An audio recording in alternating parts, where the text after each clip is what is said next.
Hi there, it's Sandra, and I wanted to come on and tell a story. Um, as most of y'all know, my father fell. Um, I got sick with COVID on Wednesday, August the 2nd, and I was with my daddy all day that day. And I knew I was getting sick about 2 o'clock that afternoon, so I took a COVID test and it was positive, and I took my daddy home. Told him, I'm sorry, Daddy, but I'll make sure you have food, but you got to go home because I tested positive for COVID. So I took him home, and that night I started running a fever, and um, he sent me a text message at 10 minutes till 8 saying that he was tired and he was going to go on to bed. And this kind of concerned me because he don't usually go to bed before quarter till 10 at night. Um, I've had a security camera in his living room, and I went back and I pulled the video from the sound of that night that he fell, that Wednesday night. Um, Thursday morning, I was calling, trying to get a hold of him. I was sick in bed with a high fever, but it was already 10 o'clock, and I thought he should be up. And I tried to reach him, and he didn't answer the phone. And then I called him back about 10 minutes later or so, and he still didn't answer the phone. So I told my husband we needed to get up, and I needed to go check on my daddy. And when I got there, I said, Daddy, I'm using the key to come in. I tried to call you twice, and you didn't answer. I was thinking that he had turned the phone off. Um, or was sleeping through had turned the volume down or something. And he said, I can't reach my phone. And so I walked on in, and when I walked around the corner, I was just shocked to see my daddy laying on the floor. And I said, Oh, Daddy, I'm so sorry you fell. And it was 10:42, and I know that the clock had struck 10, because he said, I've been laying here since midnight. And I thought, he might be confused. Maybe it wasn't midnight. Maybe you heard it strike 10 because it was dark in his room because of the dark out curtains. But anyway, needless to say, I called 911. We got him to the hospital. I could not go to the hospital because I had COVID. And while I was laying in bed recovering or fighting off my fever, I decided to go back and listen to the audio of the video of my daddy's living room, um, to see what really happened when he fell. And I listened for the first 2 hours, and after that, I did not listen to the rest of it. But he laid on the floor for 12 hours, from right before 12 until I got there at 10:42. So he laid there for 11 hours on the floor.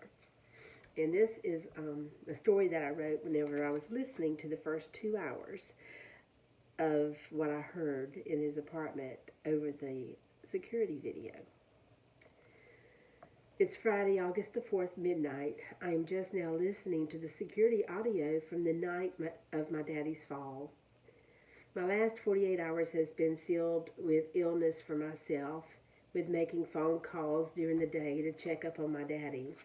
I did confirm the time of Daddy's fall, the few minutes of silence followed by an occasional Lord help me. At 11:50, you could hear the sound of his fall. 12:31, I need to get up from here. 12:32, how do I get up from here? Baby, I need you, baby. It had me in tears. To think of my daddy needing help, laying there all night on the floor, all alone, is hard to think about. But listening to the seconds tick-tock by on his grandfather clock, and with no image of his room from the angle of the camera, I can only imagine the scene from what it looked like when the ambulance was there and how it looked when I returned yesterday to pack up some clothes to take by the hospital. The dead silence between his occasional 3 or 4 comments makes me wonder why he wasn't yelling for help. Total silence is scary. Was he semi-conscious? 12:38. Baby, he softly calls out. The clock strikes 12:45. Silence is loud. I hold the sound closer to my ear to try to capture any noise at all. A sudden bang sound followed by, I need you, Jesus, I need you. Almost an hour has passed since the original fall. I'm still clinging to every tick-tock of the clock and any noise to give me an idea of what was happening beyond the wall obscuring my view. Another loud noise of movement at 12:48, followed by more silence. 12:52. The camera sound knows something is making a noise in the background and amplifies the sound to aid in my straining to hear. Faintly in the background you can hear, help me, Jesus. It sounds as if he has moved further away, a faint sound of, help me. I can only imagine him scooting himself on his back around the floor. 12:54 a.m. Again he says, Jesus, I need to get up from here. I hear a sound again. Is it the sound of him trying to get up and falling again like he told me he did? The clock strikes loudly 1 a.m. Faintly you can hear him praying, Jesus, Jesus, Jesus. As traumatic as this is to choose to listen to, I feel it is important information to aid in his recovery journey. To try to piece together the events of what happened and the timeline. The silence is dreadful. I long for the next sounds of life. I wonder if he is okay. Again, the camera is detecting muffled sounds as the static noise heightens to try to pick up on the faintest sound. Shoot is heard, and I realize it's the sound of his frustration of not being able to achieve his goal. He must be trying to get to his phone. 109. Lord, I've got to get up from here, he says with frustration. Shoot. I can tell he is trying. Another spell of silence, except for the grandfather clock. Tick, tock, tick, tock. As each second clicks away loudly, it chimes 1:15 a.m. Well, I'll declare, Daddy exclaims, followed by Jesus and a gasp of exhaustion. A minute more passes by. Help me to trust you. You can hear a knock or two of him moving things at 1:16. As the clock keeps time, I can only imagine how he felt. 1:19. I've got to get up from here. 1:20. The sound of the ice maker refilling the ice trays and the constant and dependable clock that keeps perfect time. Then another verbal sound at 1:22. Help me. The sound of the clearing of his throat. Lord, I pray. I can only imagine how he must have been feeling. You can hear a faint, familiar whisper that he often makes. Jesus, Jesus, Jesus. The clock strikes 1:30. Shoot, is heard again. I wonder if he realizes how long it will be until I come looking for him. At what point will he let sleep find him to rest? He still has over 9 hours before I will come check on him. 1:33. I need you, Jesus, is loudly proclaimed. Another cough and clearing of his throat. Then a faint, undistinguishable whisper, followed by, at 1:36, a loud grunting noise of effort. The camera sound amplifies again as you hear him say, Jesus, I need you. And I can slightly detect the sound of his radio softly in the background. 5 minutes of amplified background noise. It must be him scooting around on the floor. I listen intently, knowing we have 2 minutes before his grandfather clock will chime 1:45 a.m. followed by some sounds of him moving around and slight knocking sounds. At 1:46, "Lord, I need ya, I need ya," pronounced need ya, need ya.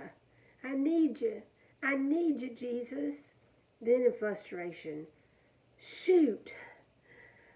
A minute more passes by. It's now 1:50. A banging sound. And he says, "Shoot!" And the sound of him struggling as if he got halfway up and fell back again. "Jesus," he prays again. You can sense his desperation each time he makes a sound. 1:52. "Oh, Lord, help me," he cries. A couple of silent minutes goes by and a gasp of frustration. At 1:58, the clock is striking 2 a.m. and he clears his throat loudly. My daddy always kept his grandfather clock set 2 minutes fast. So by the time it finished ringing, he would know that, okay, it's time to turn the news on because it's 10 o'clock or it's 9 o'clock. After that, I had been listening to it for 2 solid hours. And I had a fever. It was still while I was sick with COVID. And I turned off the camera and didn't listen to any more of it. However, I had skipped around on it whenever I was trying to find out when he fell. And listening in at 5 a.m., I heard him say, "Lord, help me." But I thought that, my daddy prayed off and on all the time, day and night. So he said he was still talking at 10 a.m. On the video. He was saying, "Lord, help me." And then about 15 minutes later, he would say, "Shoot." And he said, "Lord, help me." And when I arrived, I was just in shock to find him on the floor. It's a horrible feeling to think that he laid there, but I'm thankful that he was not bleeding or anything like that. And that was the story. He lay there for 11 hours. He took a hard fall, and he says he scooted himself around his room on the floor on his back, and he was trying to be able to sit up to reach the phone, but he could not sit up. He didn't have the strength to sit up and pull the phone off the bed with the covers. He could have pulled the covers and pulled the phone off the bed, but he didn't have the strength to do it. He did not have on his life alert button. It was up on the dresser. And he said that whenever I got there, he was laying over there close to the chest of drawers where his life alert button was. He said he had scooted himself back over there because he was trying to figure out if he could get up to the dresser to call me on the life alert button. But anyway, he's had a rough 2 weeks, and now he's in rehab, and we're still going through a lot of issues, but hopefully he'll regain some of his strength, but I'm not sure. So it's a real trying time right now for us, but I did want to record this story. Thank you for listening.